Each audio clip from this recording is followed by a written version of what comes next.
O Japão é um país localizado no leste da Ásia, com uma população de mais de 126 milhões de pessoas. Ele é composto por mais de 6.800 ilhas.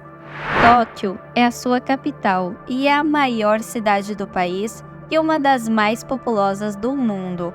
O Japão é a terceira maior economia do mundo, conhecido por sua liderança em tecnologia e inovação, e conhecido por suas contribuições para campos como eletrônicos de consumo, robótica, inteligência artificial e pesquisa científica. Apesar de ser altamente urbanizado, o Japão é conhecido por sua beleza natural, que inclui montanhas, florestas, lagos e praias deslumbrantes. Olhando o Japão de fora, veremos uma cultura fascinante. De uma forma mais ampla, descobriremos um lado muito sombrio. E este lado, em grande parte, é desconhecido pelo mundo. Há milhões de pessoas que não conseguiram se integrar com sucesso na sociedade, ficando completamente isolados, sem acesso a empregos, educação, casamento e os meios de levar uma vida normal, próspera e feliz. Eles são conhecidos como a geração perdida. Essa geração perdida representa quase 20% da população do país. Mas antes de te contar essa história com muitos detalhes, se você é novo por aqui, eu te convido a se inscrever no canal para não perder os próximos vídeos e ficar por dentro de muito conhecimento ao redor do mundo. Até o ano de 1991, o Japão estava imparável, com um crescimento econômico em ascensão. O país havia se tornado a segunda maior economia mundial, logo atrás dos Estados Unidos. À medida que a economia continuava a crescer, os preços dos imóveis e dos valores das empresas envolvidas nas bolsas de valores também aumentavam. Nos anos 80, era visto como a próxima superpotência econômica que substituiria os Estados Unidos. Parecia tudo tão certo.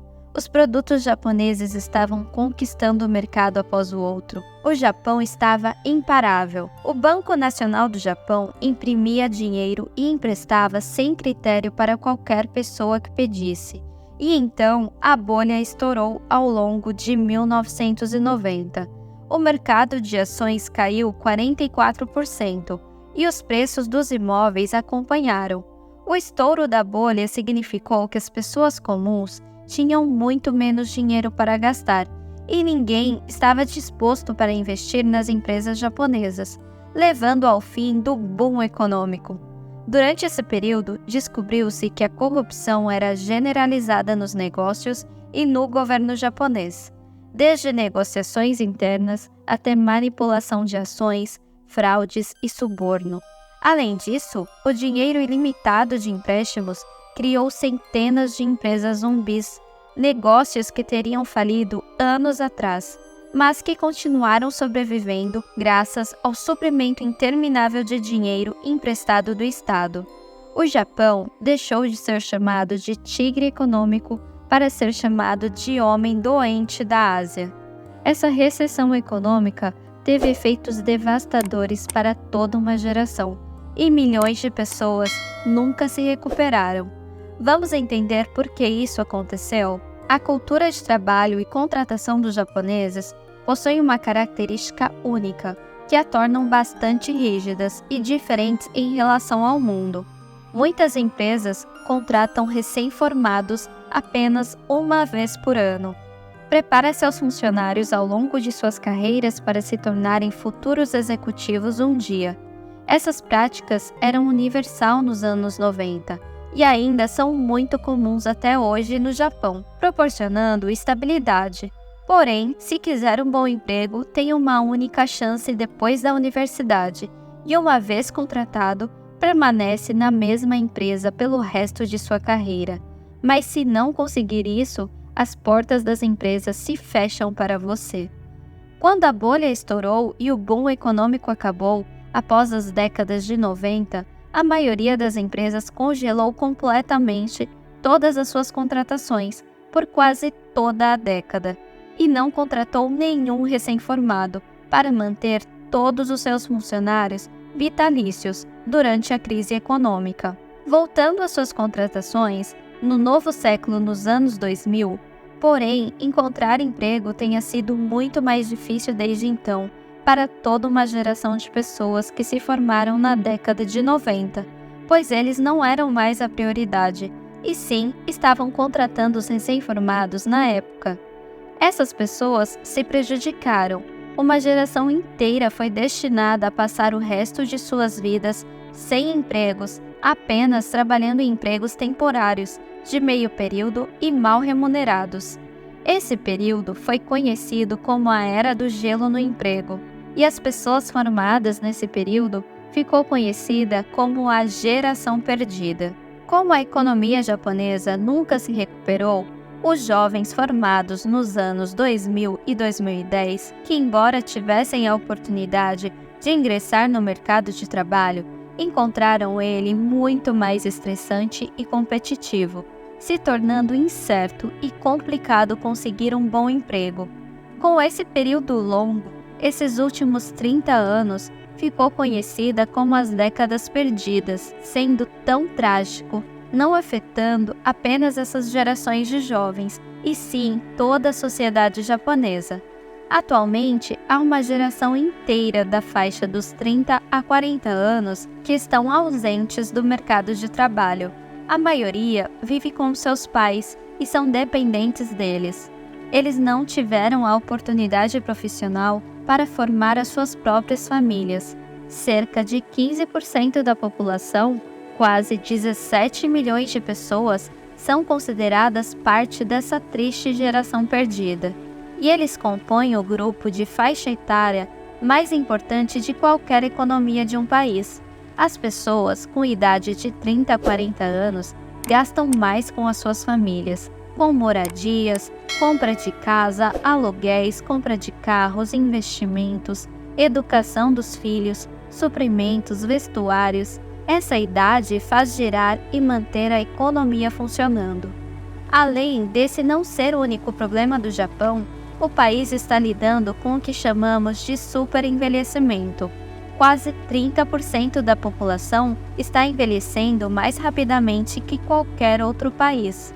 Isso também é a consequência dos milhões de filhos que a geração perdida nunca teve. Até 2050, haverá mais pessoas com mais de 65 anos no Japão. Em qualquer país do mundo, os idosos dependem dos impostos pagos pelas pessoas em idade produtiva, mas no Japão, isso em algum momento deixará de ser sustentável. Além disso, a geração perdida criou outro problema social, que está se tornando cada vez mais prejudicial para a sobrevivência japonesa, que é o fenômeno hikikomori. São jovens e adultos que decidiram se isolar da sociedade, passando as suas vidas exclusos, sendo completamente dependentes de seus pais. Homens que hoje estão na faixa dos 40 anos, que não conseguiram emprego, formar famílias e sustentar a si mesmos. Atualmente, há quase 1 milhão de pessoas na sociedade sofrendo com essa situação. O governo japonês está ciente desses impactos, anunciando que tentará ajudar a geração perdida, mas até agora teve pouco sucesso, devido à economia japonesa estar crítica e ao mesmo tempo mantém uma cultura de trabalho muito rígida. Muitos jovens atualmente afirmam trabalhar até 19 horas por dia, onde milhões de pessoas estão presas nesse sistema. Além dos problemas econômicos e sociais, o país ainda precisa lidar com uma das organizações criminosas mais famosas e temidas do mundo, a Yakuza. A Yakuza é uma organização criminosa bem organizada, composta por famílias e clãs. Após a Segunda Guerra Mundial, a gangue chegou a ter 184 mil pessoas. Para uma comparação, a polícia do Japão tinha em 2010 291 mil homens. Os membros são tatuados por meio de uma arte artesanal chamada de irezumi. A prática é tomada como sinal de bravura dos componentes, já que o processo causa muita dor. Uma das práticas criminosas da Yakuza é o tráfico internacional de mulheres. Os mafiosos iludem jovens, especialmente latino-americanas, com promessas de carreiras bem-sucedidas e as levam para o Japão, onde as vítimas são forçadas a serem escravas sexuais. A Yakuza não atua somente no território japonês. Há vários deles espalhados pelo mundo, inclusive no Ocidente. Nos Estados Unidos, em Nova York, Califórnia, Havaí, tem o maior número de homens ligados à máfia japonesa Yakuza. Na Yakuza, a punição dos seus membros ou traição e falha em tarefas propostas pelos chefes é a amputação de parte dos dedos. Na sociedade japonesa, pessoas sem dedos possuem o estigma da associação com a máfia e sofrem muito preconceito. Os primeiros relatos dessa organização criminosa surgiram na era samurai do Japão, no século XVIII. Com o passar dos anos, essa organização cresceu em influência e poder, através de tráfico de drogas, extorsão, jogos de azar ilegais e até mesmo assassinato. Hoje, a Yakuza ainda existe, mas o seu poder e influência diminuíram consideravelmente devido a diversos fatores, incluindo leis mais rígidas, modernização da sociedade e pressão governamental. Muitos de seus negócios foram arruinados e muitos líderes foram presos. A presença da Yakuza no Japão pode ter impactos significativos na geração futura, minando seu bem-estar, limitando suas oportunidades e perpetuando ciclos de crime e pobreza. É importante que o governo japonês e a sociedade em geral continuem a tomar medidas para combater a influência da Yakuza e oferecer alternativas positivas e oportunidades para os jovens japoneses. Você sabia que existia milhões de japoneses perdidos nessa situação tão desfavorável no Japão? Deixa aqui o seu comentário e me conta aqui de qual cidade ou país você está vendo esse vídeo. Obrigada por assistir e aproveite para ver o próximo vídeo que deixei aqui para você.